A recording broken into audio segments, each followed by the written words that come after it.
नमस्कार। रेडियो रिमझिम से प्रस्तुत है स्थानीय हालचाल। पहले मुख्य हालचाल।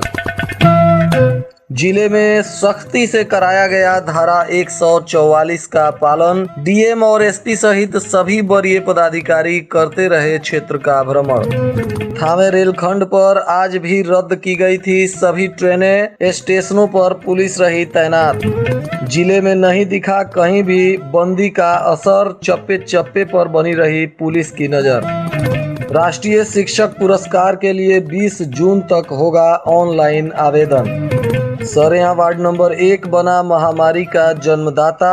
गंदे नाली का पानी घुसा कई लोगों की घरों में।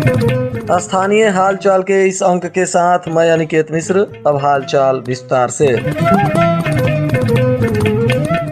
शुक्रवार की देर शाम जिला प्रशासन ने तत्काल प्रभाव से जिलाधिकारी के निर्देश पर पूरे जिले में धारा 144 लागू कर दिया था, जिसको लेकर भारी संख्या में पुलिस बल के जवान जगह जगह तैनात किए गए और शनिवार को सुबह से सभी वरीय पदाधिकारी जिले के विभिन्न क्षेत्रों का दौरा करते रहे और पुलिस की गाड़ियों का सायरन सुनाई देता रहा। इस दौरान पूरे जिले में धारा 144 का पालन करवाने के लिए संवेदनशील इलाकों में ड्रोन के माध्यम से निगरानी की गई और होटल तथा हॉस्टल इत्यादि संवेदनशील इलाकों पर पुलिस बल को तैनात भी किया गया तथा लगातार मॉनिटरिंग की गई। विरोध प्रदर्शन को देखते हुए जिला प्रशासन ने यह निर्णय लिया और जिलाधिकारी तथा पुलिस अधीक्षक स्वयं पूरे दिन क्षेत्र का भ्रमण किए और लगातार निगरानी बनाए रखे। इस वजह से जिले से कहीं से भी विरोध प्रदर्शन की खबरें नहीं आई। जिले के सभी वरीय पदाधिकारी भी पूरा दिन क्षेत्र का भ्रमण करते हुए हुड़दंगियों पर लगातार नजर बनाए हुए थे।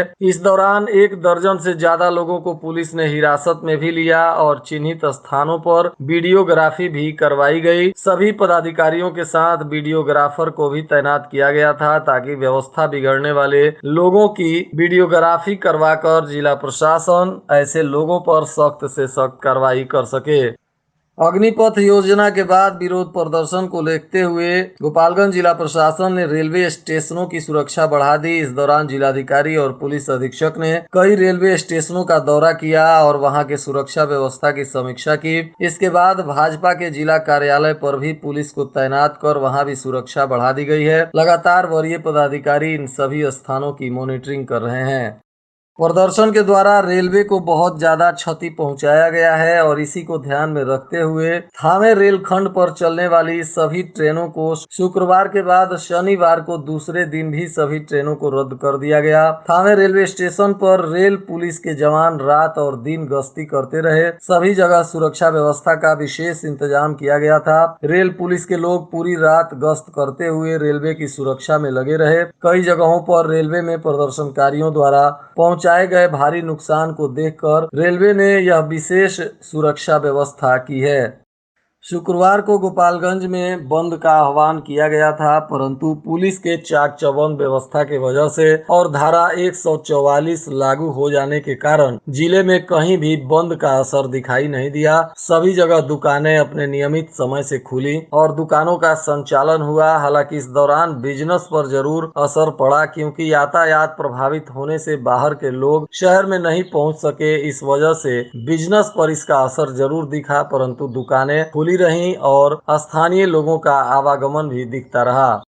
गोपालगंज NH 27 के किनारे स्थित सरेया वार्ड नंबर 1 इन दिनों महामारी का जन्मदाता बनने को तैयार है। यहाँ कई हफ्तों से गंदा पानी एकत्रित हो गया है, जिसके वजह से लगभग 100 परिवार इस गंदगी के जद में जीने को मजबूर हैं। कई लोग घरों से बाहर कदम नहीं रख पाते हैं और इस गंदे पानी की वजह से अपने मकानों में ही कैद हो गए हैं। दरअसल NH के निर्माण के समय हुई लापरवाही का खामियाजा इन लोगों को भुगतना पड़ रहा है। इस मोहल्ले के सामने NH 27 का अधूरा नाला आकर समाप्त कर दिया गया है, जिसके वजह से NH का पानी भी नाले के माध्यम से आकर इसी मोहल्ले में बहता है और थोड़ी सी बारिश होने पर इस मोहल्ले में 1.5 से 2 फीट तक पानी जमा हो जाता है और यह पानी जब सड़ता है तो यहाँ बदबू और बीमारियों का जन्म होता है। अब तक कई लोग इस पानी के वजह से बीमार पड़ चुके हैं और उन्हें काफी मशक्कत के बाद यहाँ से अस्पताल पहुँचाया जाता है। स्थानीय लोगों ने बताया कि वे जिले के कई वरीय पदाधिकारी तथा जनप्रतिनिधियों से मदद की गुहार लगा चुके हैं, परंतु इनका कोई भी सुध लेने वाला नहीं है। कई महीनों से सिर्फ आश्वासन मिलता है। ऐसा नहीं है कि सिर्फ इसी वर्ष यह पानी लगा है, बल्कि पिछले वर्ष भी यहाँ ऐसे ही जल जमाव का दंश स्थानीय लोगों को झेलना पड़ा था, परंतु प्रशासन और प्रतिनिधियों के कान में जू तक नहीं रेंगती है।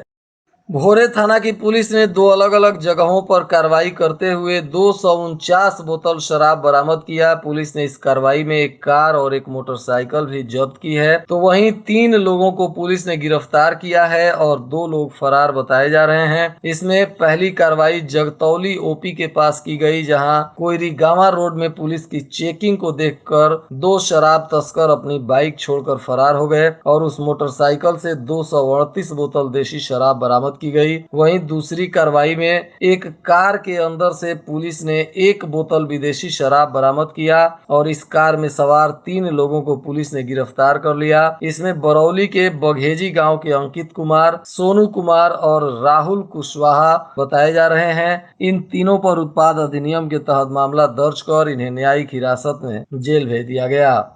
पिछले वर्ष की तरह इस वर्ष भी शिक्षा के क्षेत्र में नए प्रयोग और उपलब्धियों को हासिल करने वाले शिक्षकों को राष्ट्रीय शिक्षक पुरस्कार से नवाजा जाएगा। इसके लिए विभाग ने 20 जून तक शिक्षकों को ऑनलाइन आवेदन करने का निर्देश दिया है। हालांकि इसके लिए 16 जून को ही पत्र जारी कर निर्देश दिया गया है, जिसके वजह से शिक्षक संघ के लोगों ने कड़ी आलोचना भी की है। इस मामले में प्राथमिक शिक्षा निदेशक रवि प्रकाश ने कहा कि सूबे के सभी जिले के डीईओ को इस संबंध में निर्देश दिया गया है। शिक्षकों के पास अब 2 दिन का समय है, जिसमें उन्हें ऑनलाइन आवेदन करना है और निर्देशक ने निर्देश दिया है कि राष्ट्रीय शिक्षक पुरस्कार 2022 की ऑनलाइन अनुशंसा भेजने के लिए जिलावार लॉगिन आईडी और फर्स्ट टाइम पासवर्ड उपलब्ध करा दिया गया है। इस दौरान कई शिक्षकों ने कहा कि इस आवेदन की प्रक्रिया को पूरा करने के लिए जो 4 दिन का समय दिया गया है वह काफी कम समय है। इतने कम समय में ऐसे प्रक्रिया को पूरा कर पाना काफी कठिन है, जिसके वजह से स्थानीय लोग काफी आक्रोशित हैं और लोगों ने कहा